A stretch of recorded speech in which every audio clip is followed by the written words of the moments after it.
Ce n'est plus un secret pour personne, Marine Vigne est une adepte de la médecine esthétique. Et lundi 27 novembre, l'ex de Nagui y a encore une fois eu recours. Sur Instagram, elle a même filmé en direct son intervention, avant d'en partager les premiers résultats. La suite après la publicité, Marine Vigne a toujours été très transparente avec sa communauté et elle n'a pas dérogé à sa règle lundi 27 novembre en se rendant dans son cabinet esthétique préféré. L'ex-compagne de Nagui avec qui elle a eu leur fille Nina s'est en effet filmée du début à la fin alors qu'elle venait y faire ses ongles. Mais aussi une légère correction sur son visage. On m'avait fait il y a quelques années un petit contour des lèvres, ça fait 4 à 5 ans, je n'ai jamais fait la retouche mais c'était très bien. Et c'est toujours très bien d'ailleurs. Simplement, une petite retouche, ce n'est pas du luxe. Alors on a décidé qu'aujourd'hui on allait faire la retouche, a-t-elle annoncé à ses abonnés en story Instagram. La professionnelle qui s'est occupée d'elle lui a ensuite posé de la crème anesthésiante sur les lèvres. Après quoi, le tatouage éphémère pouvait être réalisé avec la couleur choisie par Marine Vigne, à savoir un ton un peu plus rosé que sa couleur naturelle.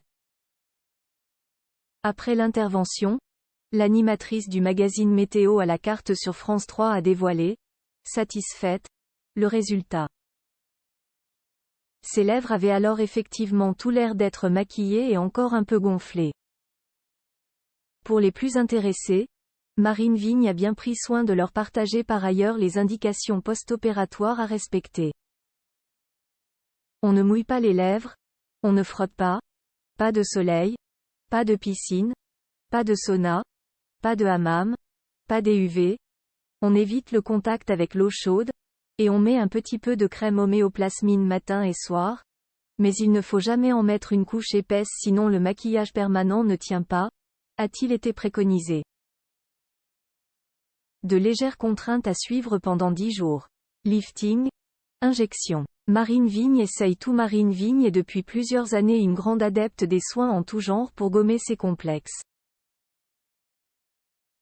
Elle a ainsi par exemple déjà eu recours à un lifting du bas du visage et a également testé différentes méthodes de médecine esthétique comme l'acupuncture Aculift, une sorte de lifting naturel du visage, et l'intracell, une technique qui s'apparente au needling, des micro-aiguilles qui perforent la peau afin de provoquer une réaction régénérante.